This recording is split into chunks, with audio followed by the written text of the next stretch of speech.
to what God has said and directed me. So I came in and set up a private practice and thought, I'm just going to work with adults. But when you work in a rural agency, well, an agency of one, everybody needs to come and see you. And so then I went back to George Fox and got more training for play therapy. And then about 6 years later, God tugged at my heart again and said, hey, I want you to work with batterers in batter intervention. And I knew it was God because I didn't want to do that. And he gave me a vision of, look, you are working with victims and we keep putting out these rescue boats. I need you to go upriver and see what's wrong with the dam, because the dam is broken and we won't be able to help the victims if we don't fix the dam.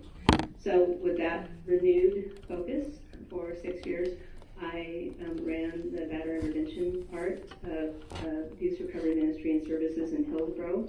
That was a God thing. I went to a People in Pain at a seminary in Portland with some church friends of mine, and a woman who ran Abuse Recovery Ministry and Services, Stacy Womack, was speaking.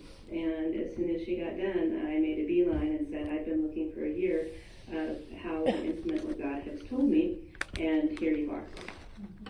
So I worked with batter intervention for about 6 years and then realized I'm seeing attachment disorder problems, and I want to go back to the beginning and try to work with kids in the foster care system and their attachment disorder. So I left doing half-time capstone and half-time the batter intervention to go back to full-time, and then realized there's so much trauma, I need more education. I love education, so I, in 2016, was trained in EMDR.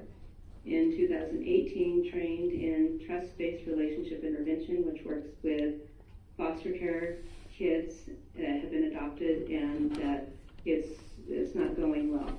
And so that was incepted of HALO, which is offshoot of TBRI. A clinician came back after going to a TBRI training and said, I just want to work with small groups. And so she came up with HALO Project, which is Healing, Attachment, Loving Outreach. And I was trained in Oklahoma there, and also went back 2 weeks later and was trained in something called Making Sense of Your Worth that Cindy Lee came up with. This talks about self-worth, and I think that that is the base of domestic violence victims, is that their self-worth is non-existent, and they're trying desperately to find value regardless of what and how they're being treated.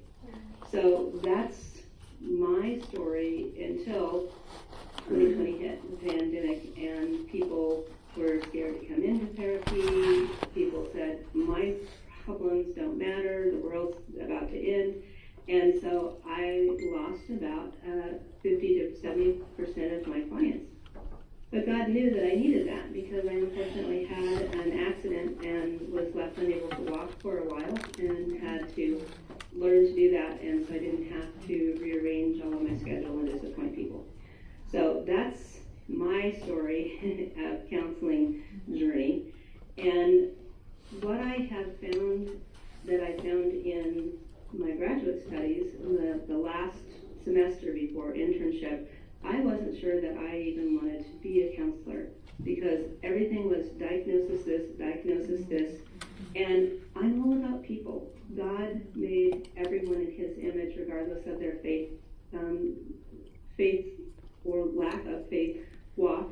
And so I took 3 classes from the seminary that was at that time attached to George Fox. And it was the Enneagram, and it was Myers-Briggs, and I can't even remember the 3rd class. It was something about spiritual development, but that's where I found out about the drama triangle.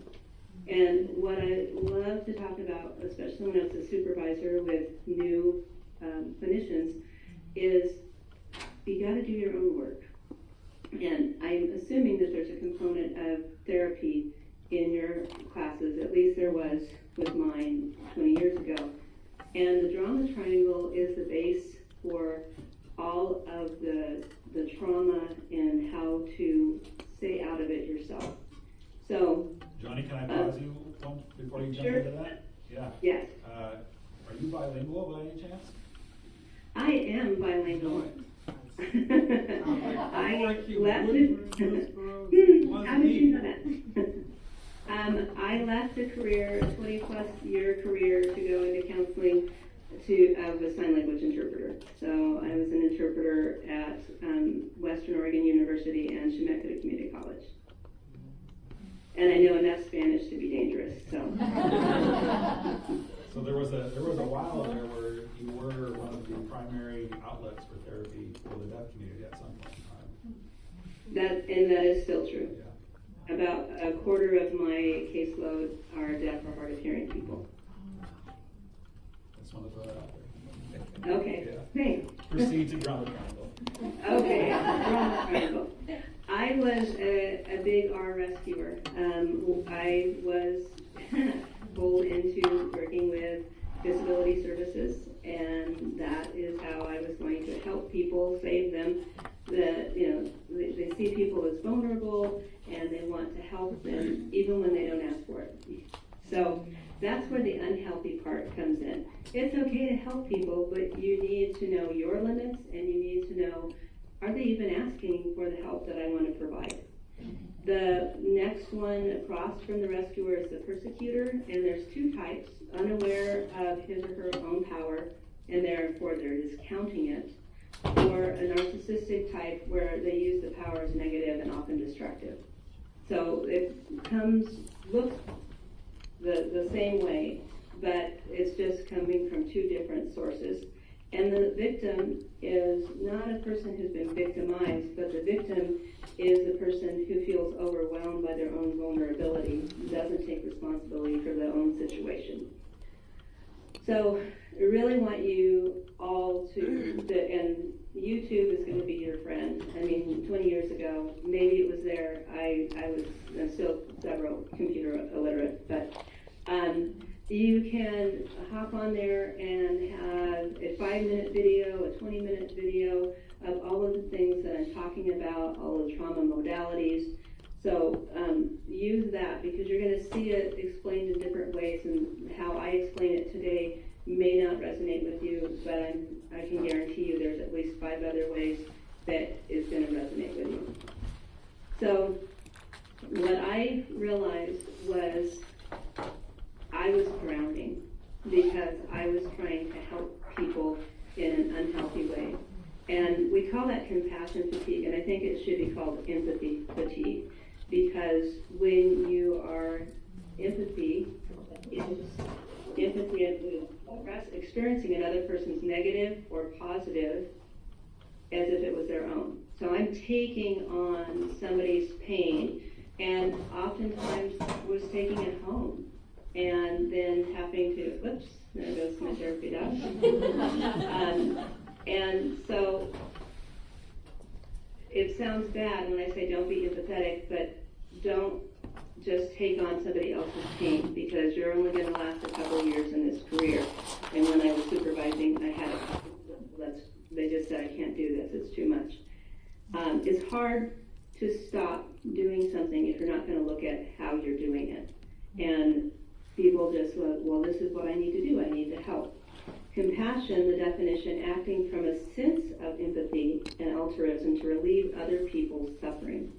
So I use a pool analogy, and that's how I really got out of being the big R rescuer, was if you walk by a pool and there's somebody floundering saying, help, I fell in, I don't swim. First inclination, if you're an empathetic person, may be jumping in and trying to save that person. That's all good, except that many times rescuers of drowning people are actually the drowning victims, because in their panic, they're just pushing the other person down. And so emotionally, we can be flooded if we're empathetic in that way. Compassionate, see the same scenario, somebody's floundering, saying, help, I need help. I'm going to be throwing that little ring, the lifesaver ring, to them. I'm going to grab the pole that's next to there and reach out and let them grab that and bring them up so that they can get to the stairs, and they're going to get out. I've given them the tools and the resources that they need to be saved, and I am also going to take care of myself. That's pivotal in the rescuer part of the drama triangle, is that you over and over and over again, so you have nothing left for yourself. And I think that Christians a lot of times think, well, this is the value, we have to give and give and give. And I became a Christian, my dad died when I was 15 at the age of 39, and I was mad at God for 2 years. And then I met him and said, okay, if you're anything like my dad, then I'm going to accept Jesus. So I learned from New American Standard version of the Bible, and I like it. I looked at the other versions, and it doesn't have the same impact. And so I'm going to, Philippians 2, 3, and 4 says, do nothing from selfishness or empty conceit, but with humility consider one another as more important than yourselves. Oh, so that's where the Christians, they stop and go, oh, I have to consider people more important than myself. But I'm like, that doesn't make sense, because if we're all equal, the foot of the cross is all equal, then how come we're having this disparity? And then, but verse 4, and you know in Greek there is no punctuation. The numbers are there to help us define. So this is a continuous thought that there's no punctuation between it. It says, do not merely look out for your own personal interests, but also the interests of others. So this is an important verse to hold on to, and this translation, at least in my opinion, because it says don't only. I know you're going to take care of your own personal interests. I know human beings. If I put it the other way, then you would only look at yourself and go, I don't care about other people. So it's a balancing. So really be thinking about that when you think about the drama triangle and how can I help people but also help myself. So you have to balance it out. Giving them tools. I've had a lot of people say, well, can you call this and this agency for me?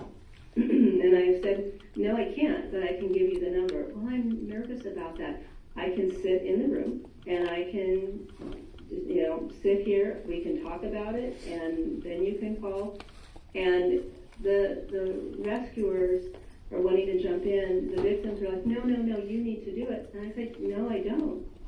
This I learned in the graduate program of saying no, and it still is uncomfortable today because I still have that rescuer in me, and the big R is lurking in the shadows that wants to come up and go, oh, come on. And it's like, no, I can't. I want to give them autonomy over their own life. When you have to set boundaries with a victim, because there's usually the person says, I can't do this anymore. I've given and I've given and I've given, I have nothing more. The victim often will say, I can't believe this. You're just leaving me in a lurch. How dare you? You are not helping me. And then it becomes very chaotic. Or the victim says, hey, you know what? I've learned a lot of lessons and I don't need you to help me all the time. And the rescuer's like, what? After all I've done for you, you're just going to walk away? You can't do this without me. So you're going to see when you set some boundaries that there may be some pushback. So I don't need anybody else in the drama triangle to play and make a full triangle through there. I'll take the example, hey, I'm going to exercise and eat better. It's a new year. Don't we all make resolutions that we drop by February 1st? And so I do good for 2 or 3 weeks, and then the donuts call me, the pizza calls me, it's raining, it's icy, I'm not going out there to walk. And so then I either can, from the rescuer, because I was going to save myself, I can move to the persecutor and say, the inner critic has a really harsh voice, you loser, I knew you couldn't do it.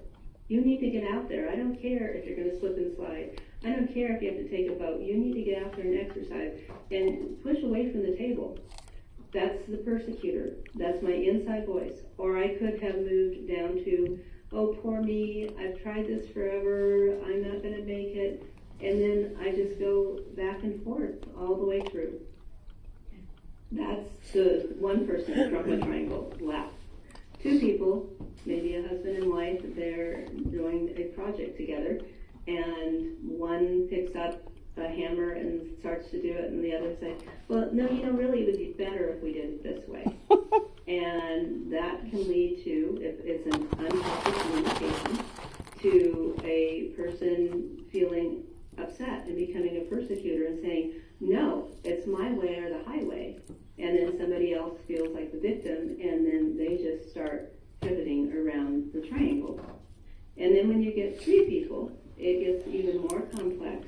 And so mom and dad and a kid, mom is telling the kid, hey, you need to set the table, we're going to have dinner, and is not out of line. She's saying what she wants to say. Dad comes in and says, hey, give him a break. He's in basketball. He's got, a geography test.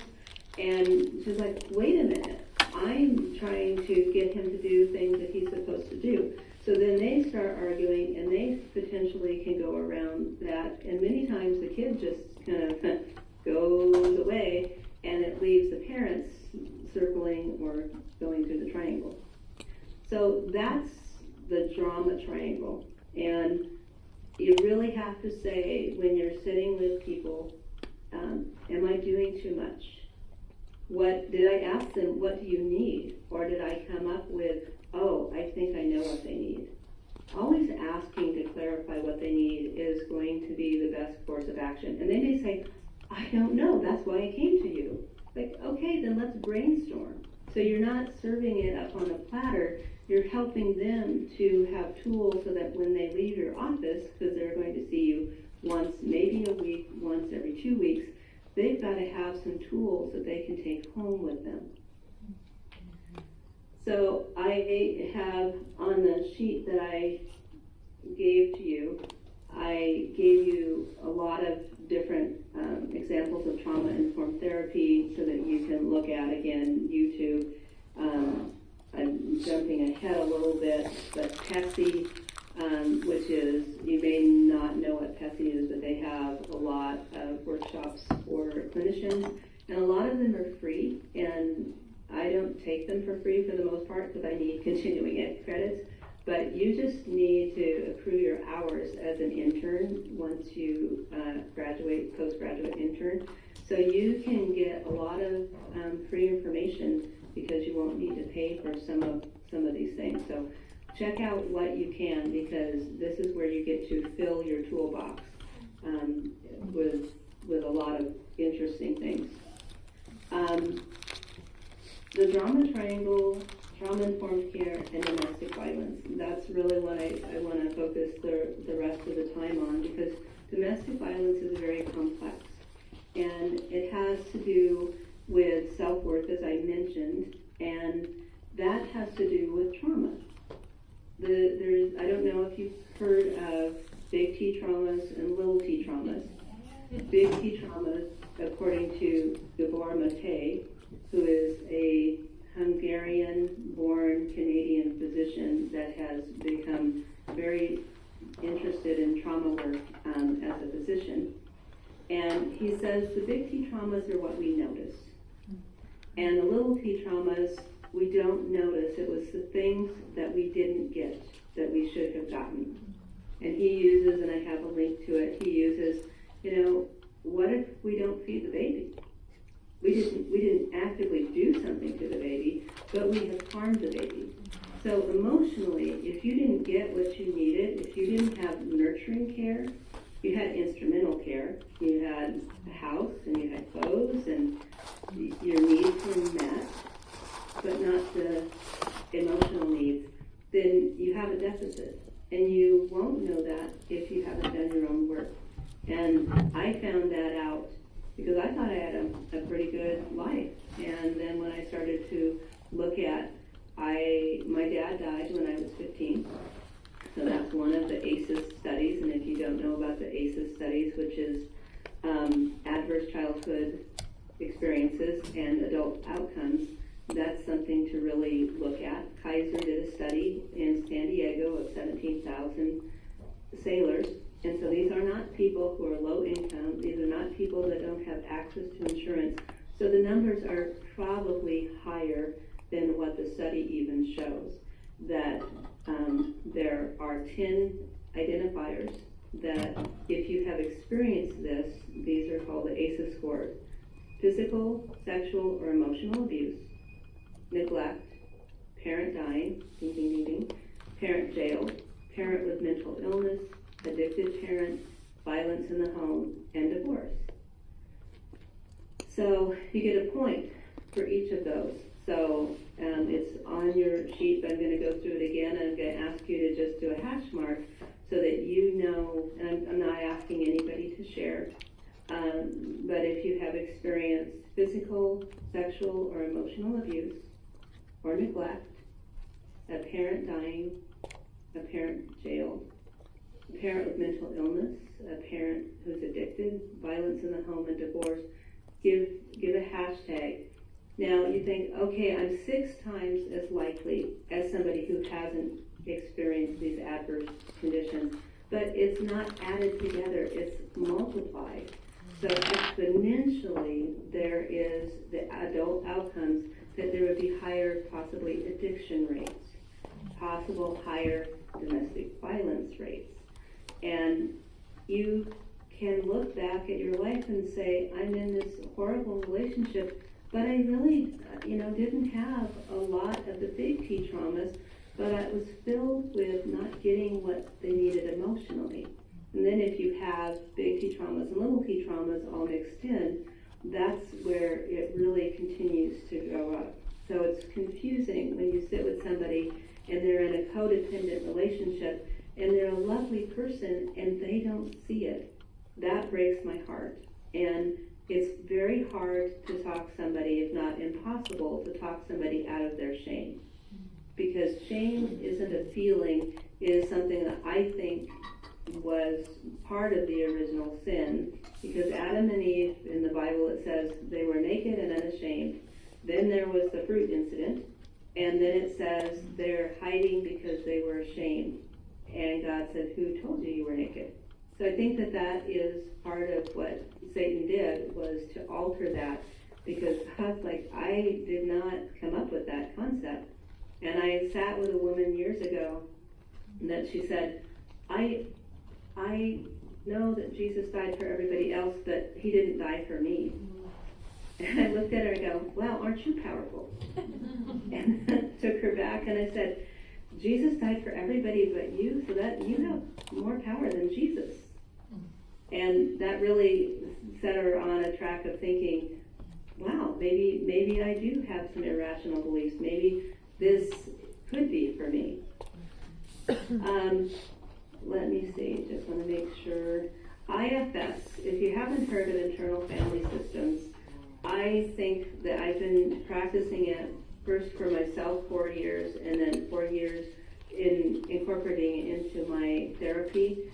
And I had heard about it when I was in grad school, but how the woman presented it, I really thought, this is woo-woo, she's a wackadoodle, I have no idea what this is, I'm rejecting this. It sounds too far-fetched for Christianity. But that was in my naivete, and now I realize it's just all the voices that we hear in our heads. When I talked about the inner critic, that is the harshest voice that you hear. And I read something that I'm trying to commit to memory, so let's see if I can do it. Let the kindest voice you hear be the kindest voice in your head. How many times do we beat ourselves up? There's a part of us that, and there's no bad part, Richard Schwartz came up with the model, they're wanting to help us, but they're young. When we have had trauma, there's a little part of the brain that little voice comes off. And then at the same time, because God knew that kids don't have the same ability to think as adults, there's another part that says, I'm going to protect this little one. Whether that's through proactiveness, which they call a manager, or reactiveness, which they call a firefighter. Because the baby starts crying, the kid starts crying, the wounded one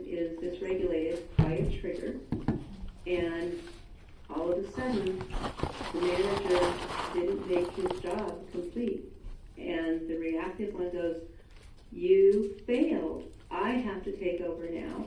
And hey, why don't we just do some drugs? Why don't we just get a 6-pack or 2 and just numb the pain? And so that's where the model is. And the whole point of the model is to be led to self-led. Well, you have to get, and if you had a lot of the T traumas where it's big or small, you're having to move a lot. It's like a crowded small room in a cocktail party. So again, I think that, again, that's like, there's over 10,000 people who are waiting in line to do a IFS level 1, which basically means you're going to be working on yourself. Level 2 and 3 go into more depth about working with people and some more advanced things. Really doing your own work is going to make you a better clinician, and it will make you a better human, because you're going to see things that you maybe didn't see before.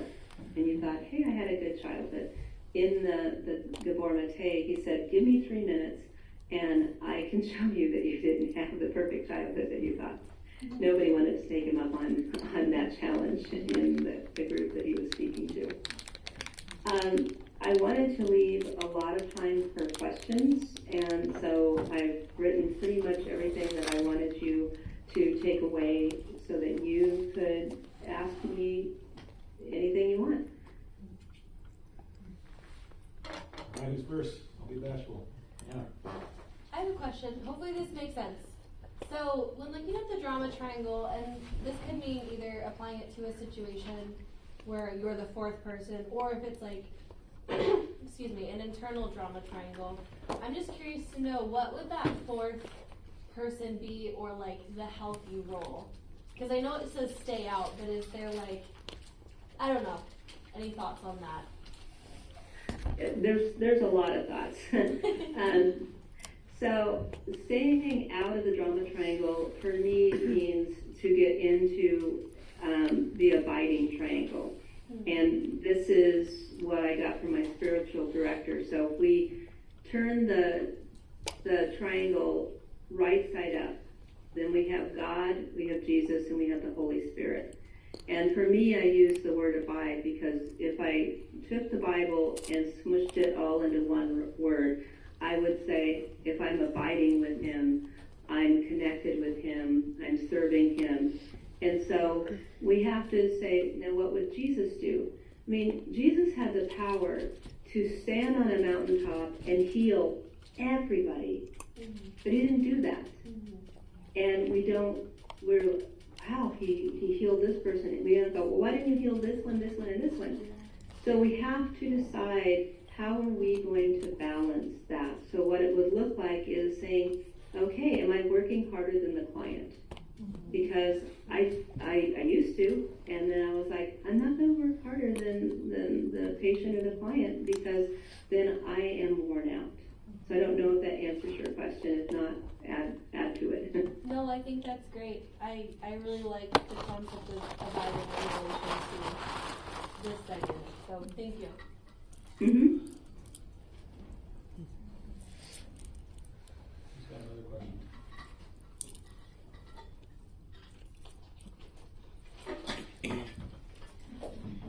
Can you explain, okay, so you said like narcissist, or somebody could kind of shift roles. So if you're being a rescuer, then how does that, and they're being like a persecutor to you, but sometimes you're the victim, sometimes they're the victim, is that correct? So this is where boundaries, so if you're in that unhealthy triangle and you don't have boundaries, then you're going to be going around. So if I came in and said, hey, I want to help, and I start doing something that the person didn't want me to do, so I'm thinking, yay, I'm going to get kudos, and they're like, what, do you think I'm stupid? Because they started at feeling like a victim, but moved quickly up to the persecutor, and now bumping heads with me. And so then I move to the wounded one, the victim, and say, I was just trying to help. And so then they're stuck there, and so then I'm okay, I guess the interchange is over. I'm gonna leave, I'm not gonna help you. And then they're really frustrated because they need help, and so then I try to walk away, but they go, no, I do want your help. I mean, it sounds a lot, I've had conversations with people, not in therapy, but just friends, that when I was heavily big R rescuer, sounded a lot like my 3-year-old granddaughter, who, she's like, no, I want this, no, I don't want this. Well, which do you want? No, I don't want that, I want this. It's like, Olivia, make up your mind, girl. And so it's like, well, I want help, but I want to do it myself. And so can be a lot of shifts if you don't have boundaries. And so a healthy helping would say, hey, how can I help you? And then you bypass that whole power struggle, drama triangle thing. Yeah, that's really good. And it's letting the client lead that way. Can you repeat that? I said it's letting the client lead that way too. Yes. Yeah, you give them the power. And that's what we should allow them, because they probably don't have a lot of power in other parts of their life. And so this may be the only time where they get to be seen, heard, and known. Because Bessel van den Kolk says trauma, somebody asked him, well, what is trauma? What's abuse? And the interviewer thought, oh, he's going to say, sexual abuse. He said, no, it's not a subject, it's a person not being seen, heard, and known. Then they have been traumatized. And so domestic violence victims, they aren't seen, heard, or known in their families. The family would say, I have a case study, that 3 children born to an intact family, she was the middle child, and she was the only healthy child. Both the oldest and the youngest were born premature, had health issues, and had to have a lot of attention. But here you've got a healthy kid, and they're celebrating it, but she sees, hey, my siblings are getting something that I'm not. And so that leads her on a path of going to a lot of counselors, usually falling in love with the male counselor and having this, fantasy idea of going and finally getting the work that she needs. And going to, I don't know how many counselors before she left to be in an unhealthy, codependent relationship that she's in today and is away from her family. Because she doesn't have the self-worth. She didn't have the ability to be seen, heard, and known in the way that she needed. Because the other siblings were like, I don't understand. It was an okay family. We didn't have horrible things, but she was more sensitive, and so those little T's, the parts that she didn't get, really impacted her. I'm curious to know about IFS. I have 3 questions about it. Okay. First, when did you do yours? The level 1 training? I did not do the level 1 training. Oh. So what I can call myself IFS informed. I have taken every PASI training. I have taken the Circle of Friends training by Derek Scott. I have taken, I'm not sure what it's called, but it's through the IFS Institute. It's not a level 1 training, but I can't remember what it is. But so I have had hundreds of hours, but I can't call myself IFS trained. So that's your first question. What are the other 2? Well, it'll be one more. I'm curious to know how often do you get to use this skill with your clients? I use them every day that I'm with people. I am drawing the EMDR. EMDR is great. It's just there are a lot of people who you're having to relive your trauma. And for a lot of people, that can shut them down. And so that's why I like IFS, because then you're talking to a wounded part. It's not me. I can separate. So there's a degree of separation. I use, on the sheet, I didn't talk about it, but I use LENS, Low Energy Neurofeedback System. because trauma changes brain frequencies. And so LENS is a type of neurofeedback, just like Kleenex is a type of tissues. We usually say, oh, well, I'm grabbing a Kleenex. Well, it might be from Kirkland, from Costco. So LENS is just a brand, but it helps with changing brain frequency. And that's what medication does. If you're on an antidepressant, it increases the brain frequency. If you're on an anti-anxiety, it decreases. So it's just an alternative that about 80% see an improvement in their symptoms. And for modality, 80% is pretty high. So I use, even though I don't work with kids, I work with parents and kids, people who had childhood trauma. And so trust-based relationship intervention, I give them tools to be kind to themselves, to quiet that inner voice, that inner critic, and to shift how they're interacting with themselves internally and with their children. The LENS is an apparatus, right? Can you describe that to us?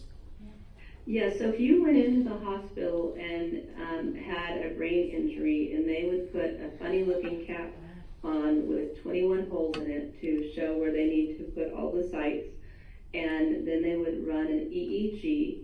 And I don't know, I used to watch medical shows, and they had like these big pieces of equipment, and you'd see, oh, okay, their brain waves, or oh no, their brain waves, you know, the accident, they're not functioning anymore. And so when I got this about 12 years ago, it was this little box. That was the EEG machine. I'm like, wait a minute, I thought it was going to be this huge thing. I'm glad now it wasn't, but it just was very anticlimactic. But what I saw were, when I was working with foster kids that were having disrupted adoptions, that this clinician used this, because I'm very skeptical. You have to win me over. And these kids that I had seen that were really just the adoption was going to be disrupted, I saw them about 6 months later, and they're transformed. And I'm like, what happened? And she goes, well, I'm doing this neurofeedback. And I said, I need more information. And so I decided to take a 3-day training and put my money where I saw these kids were. And I am a kid of trauma. I didn't think I was when I started this, but I was born 2 months premature. In the 60s, moms could visit their infant 1 hour a day. Dads could not visit because what do dads want to do with babies? And so for 23 days, I got 1 hour and probably not skin-to-skin contact with my mom. And so I had attachment disruptions that I had no idea, but I was that sneaky little kid that would steal things when nobody was looking, and steal my mother's tips. She was a waitress. And I look back and go, oh my gosh, I was a rat kid. And so lost my train of thought. Somebody helped me go on the track that I was going. Oh, neurofeedback. So kids from hard beginnings, kids from trauma, their brain is wired differently, and it doesn't act well to change to the positive. And so it was a 3-day training, and at that time we did 7 sites for 7 seconds, and to do a whole map was 21 sites. And so we were broken up into triads, and one man, we did the 7 sites, and my friend went with me, and we all did 7 sites. We came back the next day. She had gotten a really bad headache that lasted, and they said, observe what happened. Bad headache lasted for about 4 hours, and then she was okay. He said, I will finish the training, but I'm not going to do this. I had a really bad reaction. I don't know if he told us too long ago. And they were looking at me and I said, I don't feel anything. I feel the same. And so in my radish kind of brain as an adult, I went, well, let's do 14 sites, because 7 didn't do anything for me. And then we'll finish the map and we can look at what my brain frequencies are doing. So, and they were like, I go, no, I'll sign a waiver if you need that. And so I did that. And so the next day, they're waiting and just like, oh my gosh, I'm sure this totally did. I said, I didn't feel anything. And they're like, what? I said, I know. I'm like, I think I got sold a bill of goods because 2 days and doing, 21 sites, nothing. So the last day, what do you think I did? All 21. Let's just do a full map. 21 sites. Because I am pushing it to see if I'm going to experience the change. So we didn't have a day after that. So when I woke up the next day, I looked and it was like I saw my house and I didn't recognize it. I saw the clutter around it because I am a clutter bug. And I start projects that I don't finish. And I looked over, and by my closet there was a poster and a frame. I needed to cut 2 inches off the poster to put it in the frame. It had been sitting there for about 6 months. And so I got that, and I'm cutting, and I'm putting in the frame. And I look and go, oh my gosh, what is going on? And I am cleaning, I'm decluttering, I'm moving things. And I get up very early. 3 or 4 o'clock in the morning is normal for me. And so my husband comes stumbling out 3 or 4 hours later and says, who are you? And what have you done with my wife? What is going on? I go, well, look. And I saw finally what he would see, because he's like, this is kind of cluttered, and we have to have all this stuff. And I didn't see it. So for the next 3 days, I was the Energizer Bunny. And when I find out now, or find out later, that I had an overdose of LINs. It's not like an overdose of drugs, but either you get super tired or you get super wired. So fortunately I got super wired and I did a really good cleaning of my house, but I knew, okay, it worked. I'm in. But I also learned that kids that had hard beginnings need harder pushes. It's like, hey, if your car is stopped and it won't start, and you start pushing it towards the gas station, you don't need to have a lot of pressure. But if it's stuck in the mud, you're going to have to start rocking it and maybe get somebody else to help you. And once you get it unstuck, then you can push it to the gas station. So that's how, and I use neurofeedback a lot with adults and kids, and again, have about an 80% success rate.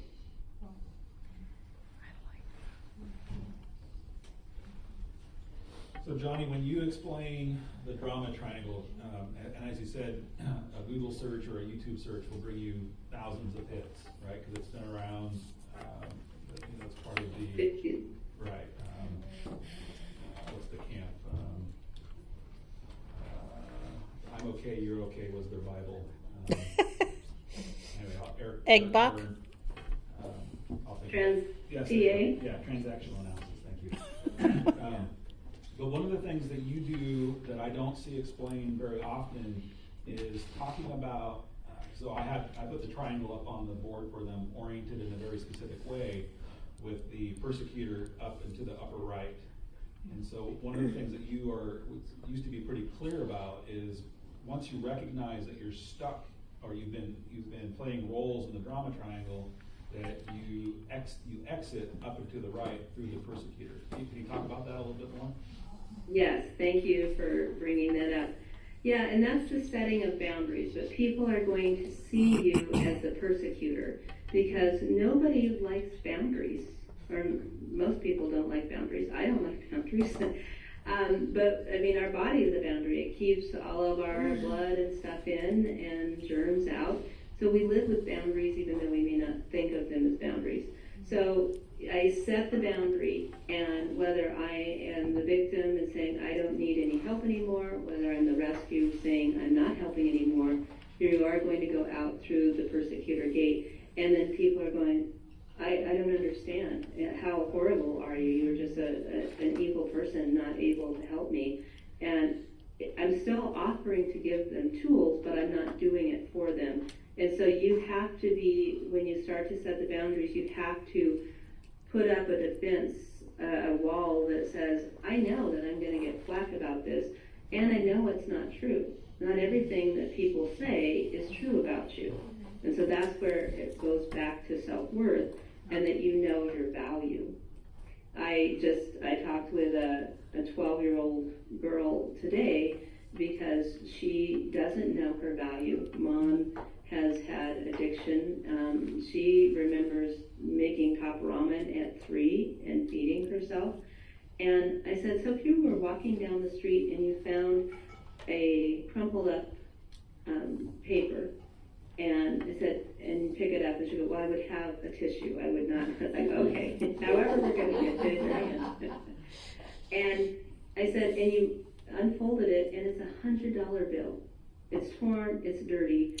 I said, would you throw it away? She goes, no, that's $100 bill. I said, but yeah, and if you went to the bank and you got a new one, are they different?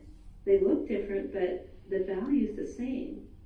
So being able to know when you set those boundaries, my value is the same. I am fearfully and wonderfully made, and I have to believe that even when bad things happen to me, even when I am villainized, and that's one of the things in the drama triangle, that you can have the villain for the persecutor and the hero for the rescuer and the damsel for the victim. So that old Wild West type of thing. But yeah, that is hard because who wants to be the bad person? And so you could go, okay, I'm going to help you. And I've done that before. And then I beat myself up with that inner critic. And I would stand in the mirror and just, I came up with, I'm sorry, I'm not able to do that. That doesn't work for me. Here's another option. And so that I could just hear myself and see myself. And then people go, well, no, that's not what I want. I need this. And then I would go early on, okay. And then I would go home and go, you knew you don't have time, and yet you said yes. Stop. So it takes a long time if you're at least big of our rescuer that I am. I would say that, and then we all have a starting gate. I would say all of you, or most of you, are from the rescuer starting gate. Because we play all, it depends. I can be a rescuer with my kids. I can be a victim at work, that my boss is really oppressive and I play the victim role. And I can be the persecutor if somebody's messing with my kids. I'm going, no, I don't think so. Go away. Thank you. Can you say that again, what the hero and the villain, which those stand for on the triangle? So the villain would be the persecutor. And the hero would be the rescuer. And the damsel would be the victim. Because aren't those old Western movies, the woman's tied to the train tracks and Sidley Whiplash, and tied her there, and Dudley Do Right comes, probably dating myself. You may not even know any of those characters. Got a couple people tracking there for sure. Oh, good. I know. Anna. I have a question. So something you've talked a lot about is, specifically in domestic violence situations, is rebuilding self-worth or helping the client rebuild their self-worth. Could you just talk a little bit about what that looks like? So, in making sense of your worth, and it's a training that they now have virtually, and you can go to the Halo project and sign up for it. It really talks about the lies. You have to take away the lies that you believe that people have said about you, that you just have, hey, my parents know everything, right, when I'm a kid, and they're like, oh, well, you're no good, you're rotten, you're a loser, and so that becomes their identity, and they don't feel like they have a worth, so they have no solid foundation. And so the first part is to take away the lies, and then what are the human needs? And I love it in the class form, because then everybody starts brainstorming. And one thing that people, you need air, you need water, but you need emotional support, and you need nurturing, and you need self-worth. So there's a lot that people don't even think about because they have a lot of those little T traumas and they didn't get that. I wasn't nurtured as a kid because my mom was raised by a very abusive mom. She left home when she was 13. My mom told where there was an old farmhouse in Eastern Oregon, and my mom would push herself back against the wall in the stove just out of reach of the belt so that her mom couldn't beat her. And her dad had her on the cattle drive at age 6, I think, really to get her out of the house and protect her. And so my mom, what she got was food because my grandmother cooked for all the ranch hands. So she got fed, but she got no nurturing. And so I didn't get that. I got a kiss goodbye and a kiss goodnight, and that's what I got from my mom. And I thought that's just how everybody, that's how everybody did. And then I had a daughter who was very hands-on and just, oh, Mom. And I had to teach myself not to bristle because I don't know what this is. So I had to teach myself self-worth and nurturing long before I was in a counseling capacity. And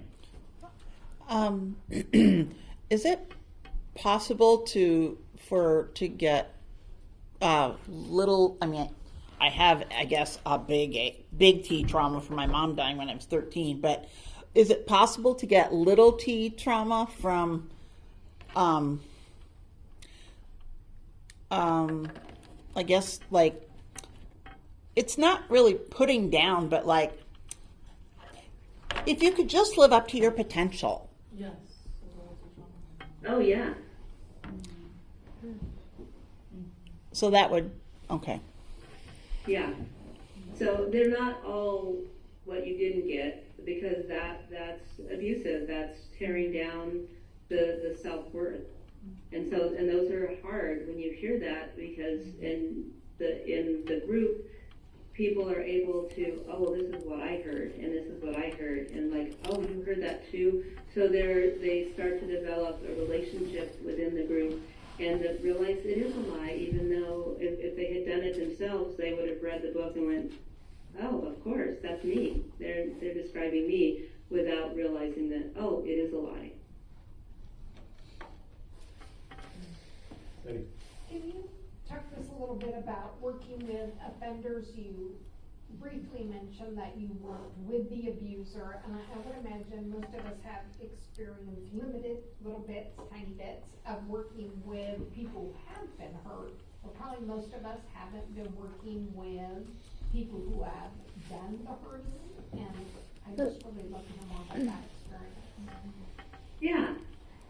So it's interesting because comparison, I call comparisons a sin, using a comparison at the end, because the men that I worked with, they were not the heinous offenders that hurt in many ways physically, because that's really, if you hurt somebody emotionally, they don't have scars and the police go, sorry, I can't do it. If you don't have a mark, then he doesn't get taken away. And they would say, well, why does she stay? And oh, it's horrible. I'm like, guys, you did similar things. So don't compare yourself. Look at, is your behavior what you want it to be? And so working with them, it was really a lot of what they are teaching about making sense of your worth, because that's not just for women. They have groups for men also. And it's helping them to understand their worth and their partner's worth is equal. And so a lot of that, even, years before I was trained in making sense of your worth, looking at it and saying, this isn't okay, and giving them tools that they never had. And there's a high percentage of big T and little T traumas in all of those gentlemen. And I had to really lean into that we are all created in God's image, and I can't villainize anybody, although I struggled with that because, hey, you've hurt somebody and you've damaged them, and emotionally they're scarred. And so it was a struggle over the 6 years of holding space for the victim and holding space for the perpetrator and saying they're both broken and we need to help them heal from their early childhood trauma. Christy? Did you have much experience working with like male victims of domestic violence? And if so, was there any major differences between helping male victims versus female victims? I couldn't hear that. Sorry. Did you have much experience working with male victims of domestic violence? And if so, were there any big differences between male and female victims? I worked with victims before I worked with perpetrators. There is a small percentage of the batterer being the female, and I have an ongoing case that I just see him once a month, and he is one of the sweetest guys I know, and this is how I knew that IFS worked, because he landed on my couch and left the VA. He said he didn't want any male nurses, and they gave him a male nurse because he had extensive history of being abused, sexually abused by his family members, starting with his grandfather. And the male nurse did a posturing pose, and he said, "I'm out of here." So he lands on my couch and says, "I am suicidal, I have a plan, and I'm going to act on it." Welcome to my office. My apartment. Feels like it's going to beat out of my chest. And so for 2 years, we battled back and forth. Okay, what can we do? How can I help you? Don't kill yourself, please. Because that's the biggest fear for a therapist is I don't want to lose anybody on my watch. And so I had done my work with IFS, and I just said, you know what? I need to stop fighting with the suicidal part. And so he came in the next week, and I said, can I just do direct access, which is talking to their part? And I just said, I need to apologize to you for the last 2 years. We've been going toe to toe, and I realized he was in so much pain. He thought about it from 8 years old. I need to not exist anymore. He didn't use the word suicide.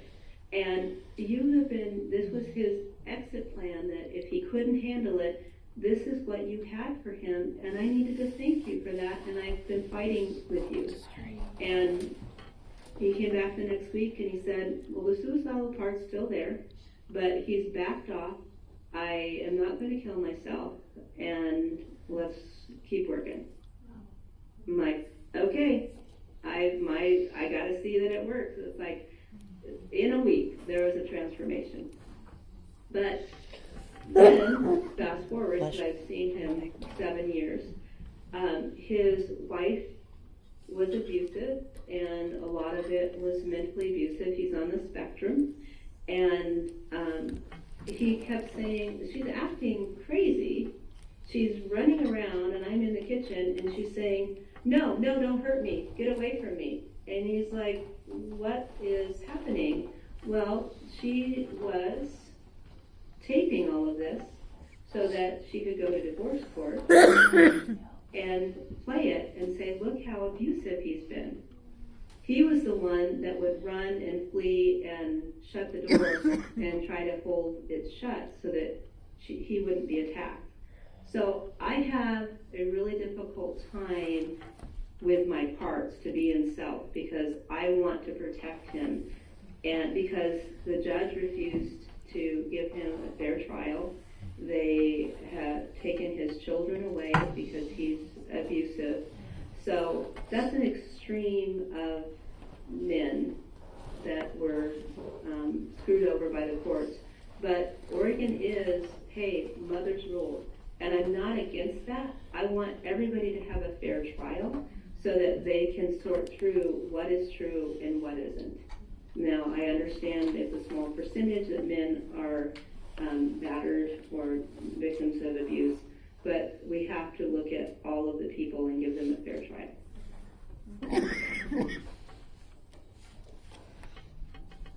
Kind of staying in that same vein, Johnny,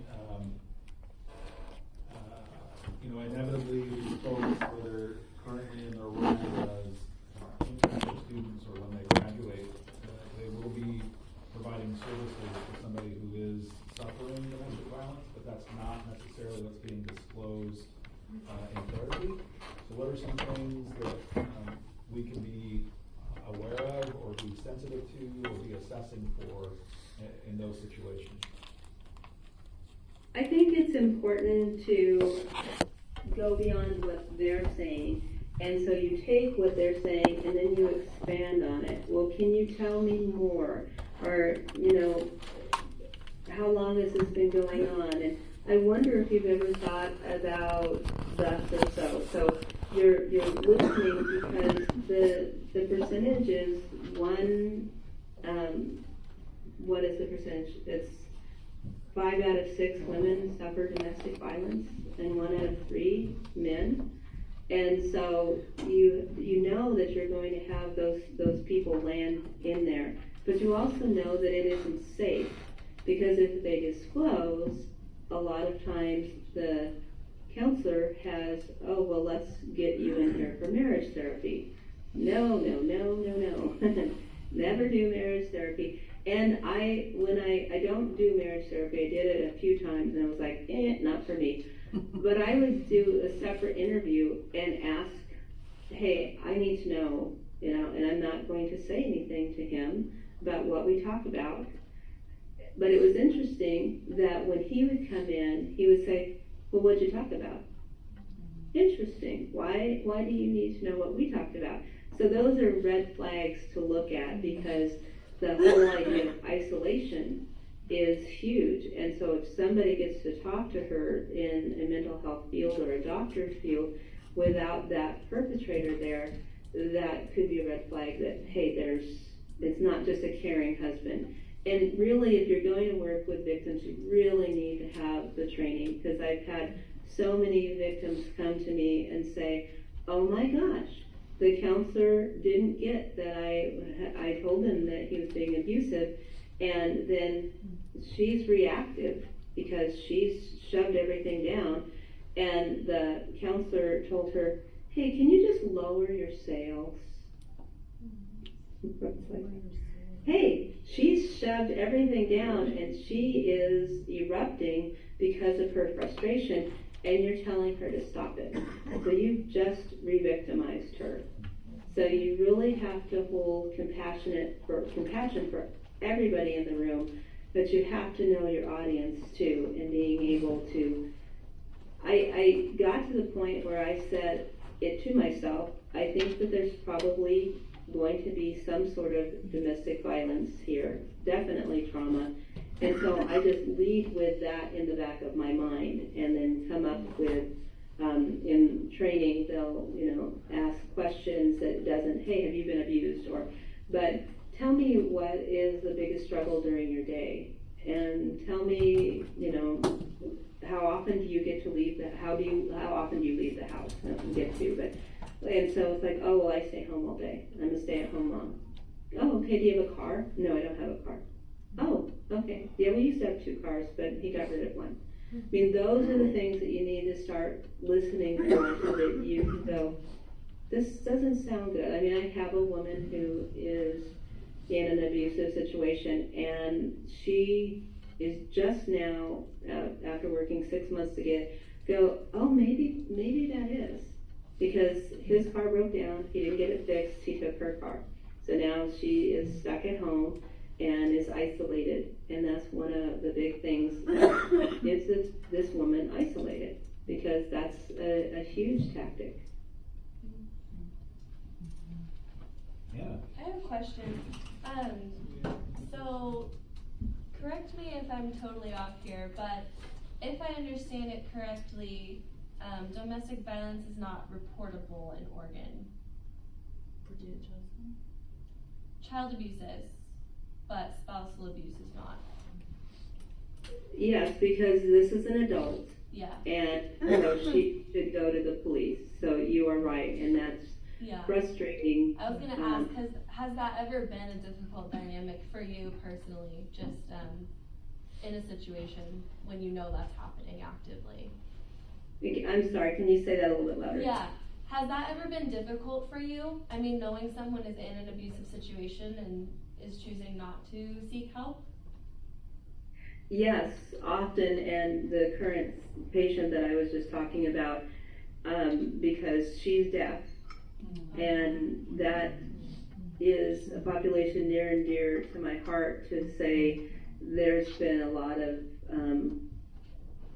less than to hearing people, and she's with a hearing person who can't find her way out of a paper bag, and I'm just, I have to really put my parts aside when I sit with her, and I just keep asking, so now what are you getting? Because it seems like you're giving, and he gives. And you're giving, and he gives. She goes, yeah. And so then we are starting to talk about self-worth. And why, and I used the $100 bill story with her today. I used it with 2 people today. And she's like, yeah, but I know she's going to go back, and next week she's going to come back to my office, and it's going to be the same cycle. Yeah. And that's frustrating, and that's why I limit working with victims a lot of times. If they are in that victim stance of, how does it say it, that they don't take responsibility for their own situation. Because they don't have enough self-worth, and they believe all of the lies, and they've had a lot of trauma, so they don't feel like they can, and she's isolated. I mean, so if she could go back to her family, but they are hearing, they adopted her, and so she has some potential relationships with her, so he's rescued her, but her life is miserable. So yeah, it's difficult, and you have to really assess, can you handle that? And I would say take them in small doses so that you can have a balance. I could not do a full caseload of domestic violence victims that were in the way she's in this. Yeah. Yeah, that makes sense. Yeah, Janelle.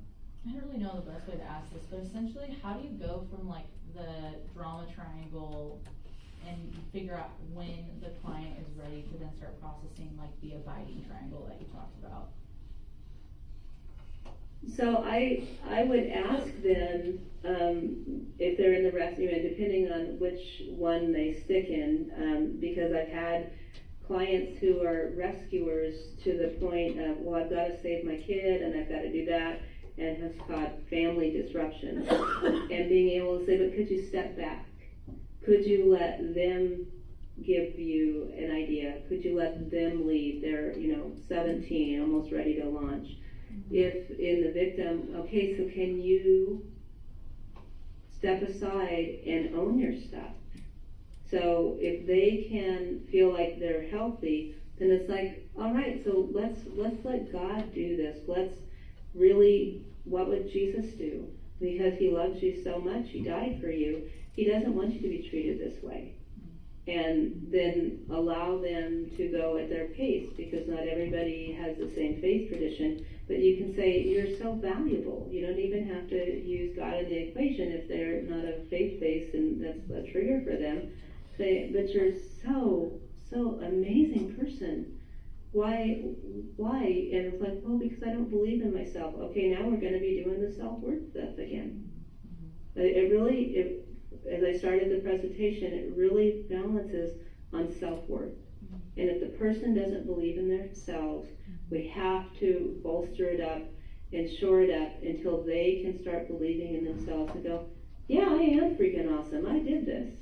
Yes, you did. Go for it. Keep going. I guess to add to that, my question would be, so if the person isn't of faith, I was actually YouTubing a little bit of this drama triangle, and I found this triangle called Ace Ray Chow's Winner's Triangle, and it talks about like being vulnerable and that like replaces the victim, and then caring replaces like the rescuer, and then assertive replaces the persecutor. So would those be things that you could talk about if somebody is in a faith? As I said before, you're gonna see a lot of adaptations for the drama triangle, and I think use what works for the person. Okay. You know, even a person of faith may be offended by a persecutor. He's not a persecutor. So I would, again, find the things that feel good to you, or having options so that when you say something and the person bristles, you might say, so tell me what that reaction, oh, I don't like that word, or I don't like that concept. Okay, tell me what you're hearing me say, and how could I change it? What would be more palatable for you? Jennifer. Okay, can you tell me the difference between enmeshment and codependency, and what to do when your client doesn't know that they're enmeshed or codependent? That happens a lot. Saw you come from. When they're enmeshed and you're like, I can't even get anything in between there. So being able to talk about independent things. So what do you do by yourself? And what do you make decisions? Or who makes the decisions in the relationship? If it's a parent, teen, and they're 16, 17, hey, do you get to go out with your friends without your mom tagging along or texting you? I mean, I have about three 16-year-olds, 16, 17-year-olds, and they're all great kids. You would think by listening to their parents that they are out smoking, drinking, doing drugs, and it breaks my heart, because the parents have the problem, and the children have been the adult to the parents. And a book that I didn't write down here is a thin book,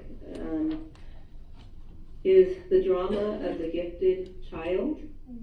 And I think the author is Alice White, but the title is The Drama of the Gifted Child.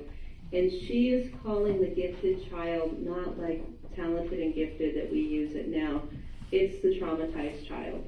It's a child that looked and saw that their parent was dysregulating, and so they had to take care of that parent.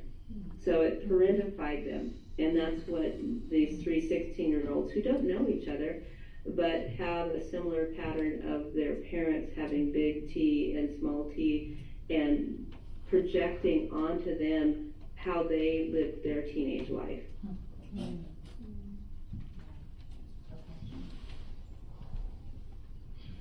So just ask them, was this your idea? Whose idea was this? And start to see, so do you ever get to make a choice? I mean, I have the one client that she's a junior. She works 2 jobs so that she doesn't have to be home.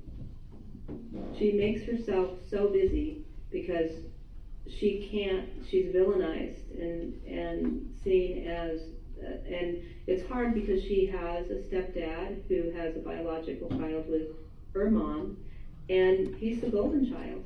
So that makes it even worse to see that he has ADHD and she has ADD, and he gets all of this support, and the dad helps them with homework, and she gets nothing.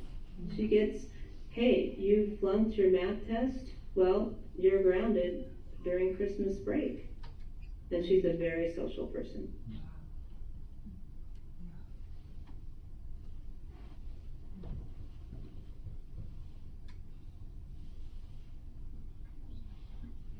Anybody else? I do have one. I got lots of questions. Probably because I'm bad at keeping regular contact with you, Johnny. We need to do it more often. But would you walk us through your journey? You and I graduated from the same program. and we were very much required to pick a theory right out the gate, and our final portfolio was, and our videos that we had to present were theory-specific videos, no matter what that, we were free to choose our own theory within a certain list of approved theories, and then write our final case formulation and treatment plan using that theory. Can you, but that's not necessarily the case, that's not the case in this program yet, and can you walk us through kind of what that process and journey was like from graduate school to when you graduated to, you know, obviously now we're hearing you really have sunk into, you know, the drama triangle as probably a initial way to look at most everything that you're doing in your work, and then using IFS as really kind of the undergirding for how you're thinking about your interventions and strategies.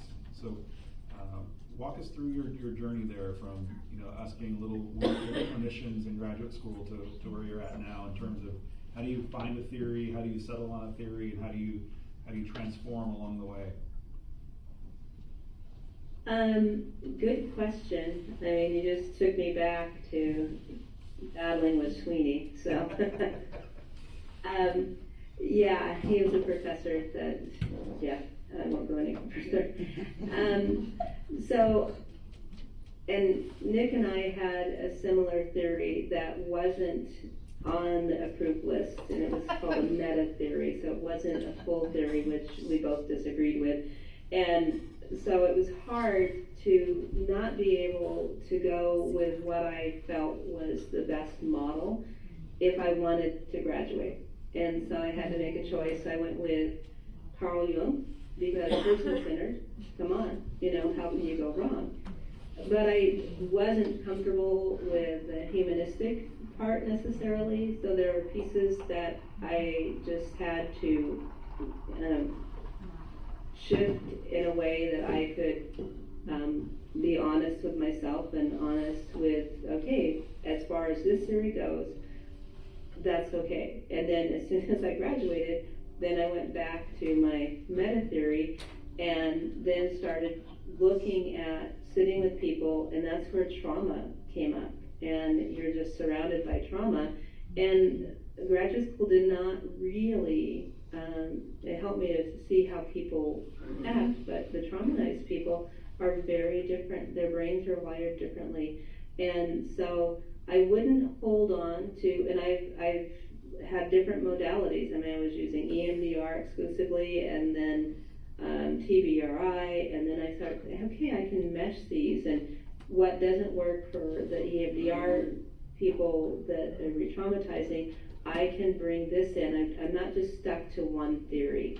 So that, give yourself the flexibility. And now I know that most of you will be starting in agencies, because that's how most people start. It wasn't how I did it. So I had the freedom. So you, again, have to listen to, do they have a theory that they're like championing, and then go to bat for your theory and say, well, I see value in this, and I also bring something different. And if you have a good supervisor at the agency, hopefully they'll listen to you.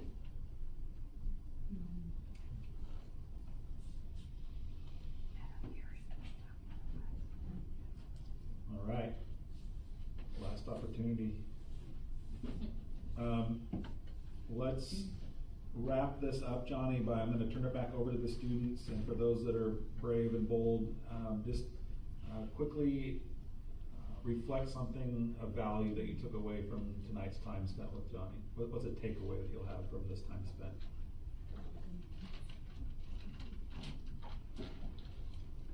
I would say IFS is something that I've been learning and looking into it lately.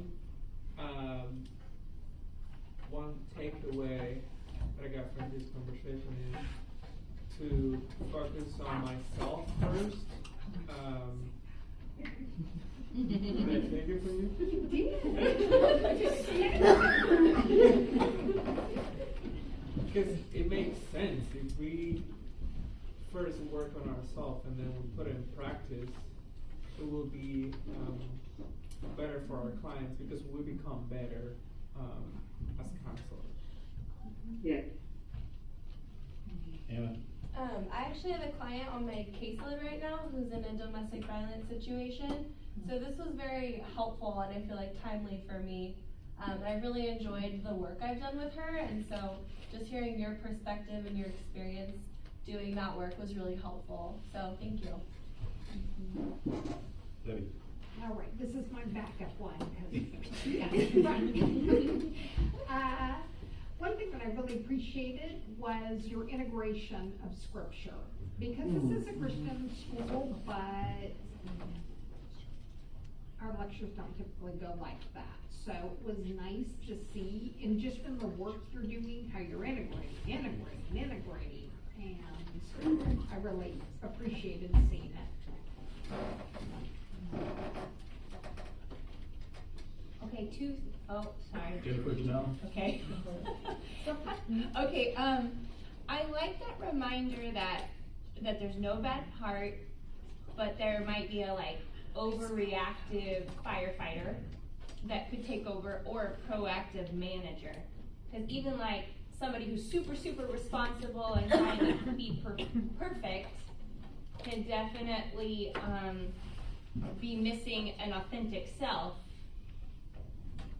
Yeah, I just like that, cause it's like they can look either way, like blowing bells and whistles, or like just trying to be perfect.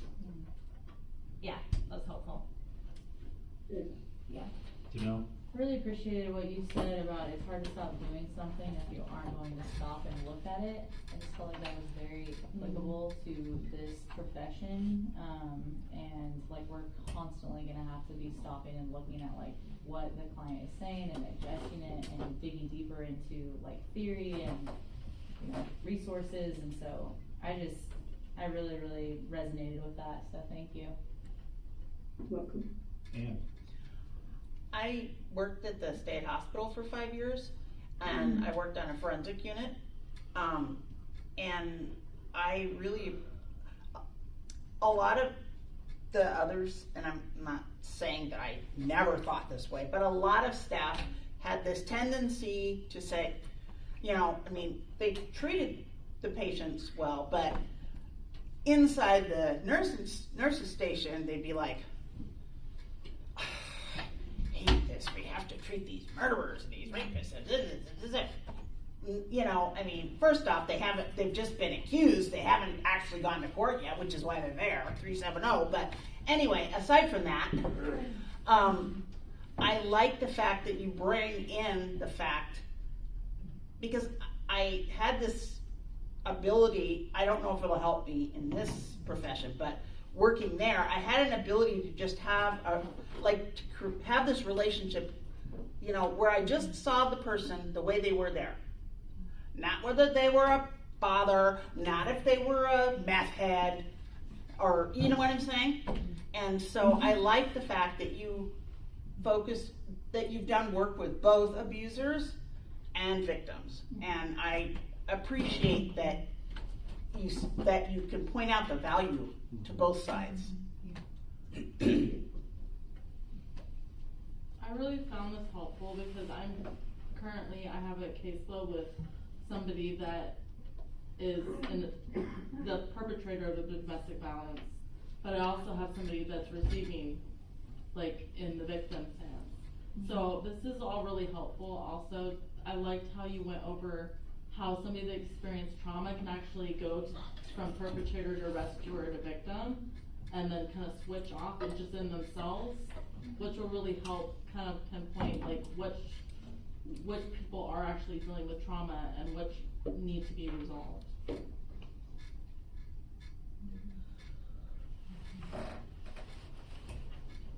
Yeah.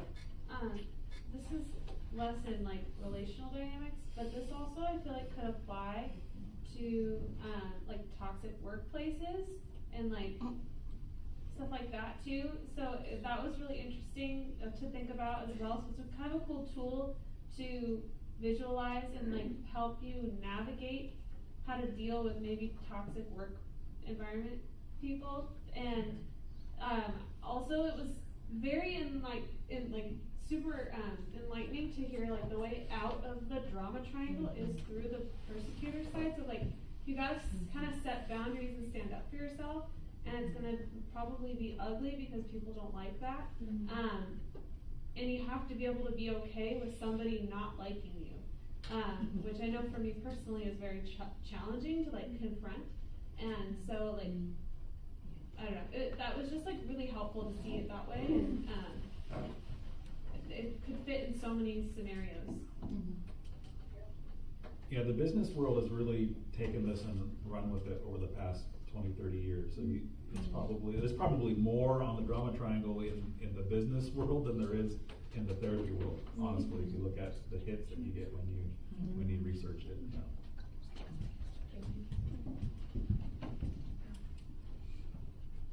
Johnny, we are grateful for your time and all the wisdom that you shared and the inspiration that you provided. I always kick myself for not being able to land you for classes. I think this is the one of three, maybe that I was able to do it. So very grateful that it worked out. And yeah, you are an amazing person, clinician, and friend. Thanks. Thank you for being there and being the next generation of therapists. We need you all. Are you taking on supervised leads anymore?